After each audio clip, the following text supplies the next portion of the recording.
നമ്മളെപ്പോഴും ഉണ്ടാക്കുന്ന ചപ്പാത്തിയിൽ നിന്ന് കുറച്ച് വ്യത്യസ്തമായിട്ട് കസൂരി മേത്തി ഇട്ട ഒരു ചപ്പാത്തിയാണ് നമ്മളിന്ന് ഉണ്ടാക്കാൻ പോകുന്നത്.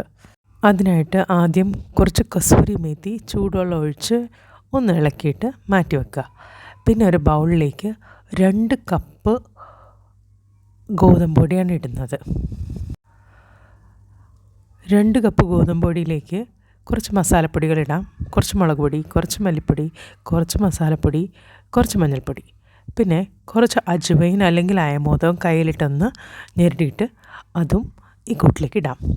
ഇനി ഇതിലേക്ക് ആവശ്യത്തിന് ഉപ്പും കുതിർത്ത് വച്ചിരിക്കുന്ന കസൂരി മേത്തിയും അതിനോട് കൂടെയുള്ള വെള്ളവും ഇടാം. എന്നിട്ട് നമുക്ക് സ്പൂൺ കൊണ്ട് ഇത് നിറക്കാം. ഇനി ഏകദേശം 1 ടേബിൾ സ്പൂൺ എണ്ണ കൂടി ഇതിലേക്ക് ഇട്ടിട്ട് ആവശ്യത്തിന് വെള്ളവും കുറച്ചായിട്ട് ഒഴിച്ച് ഇത് നന്നായിട്ട് മിക്സ് ചെയ്തതിന് ശേഷം നമുക്ക് കൈകൊണ്ട് തന്നെ ഇത് കുഴച്ചെടുക്കാം. നന്നായി കുഴച്ചെടുത്തതിന് ശേഷം മുകളിലേക്ക് കുറച്ച് എണ്ണ കൂടി ഒഴിച്ചിട്ട് ഒന്ന് അരമണിക്കൂറത്തേക്ക് മൂടി വെക്കാം. ഇപ്പോഴേക്കും ഈ മാവൊന്ന് മയപ്പെട്ടിട്ടുണ്ടാവും. ഇനി നമുക്കിത് ചെറിയ ചെറിയ ഉരുളകളാക്കി ചപ്പാത്തി ഉണ്ടാക്കാം. അപ്പോൾ എനിക്ക് ഏകദേശം ഇവിടെ ഒരു 12 ഓളം ഉരുളകളാണ് ഇതിൽ നിന്ന് കിട്ടിയത്.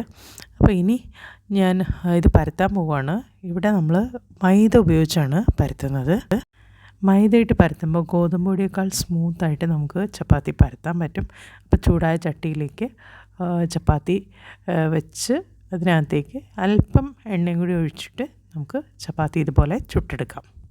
ഈ മസാലപ്പൊടികളും കസൂരി മേത്തിയും അയമോദകമൊക്കെ ഇട്ട ചപ്പാത്തിക്ക് നല്ല കോമ്പിനേഷൻ സവാളയും വെള്ളക്കടലക്കറിയുമാണ്.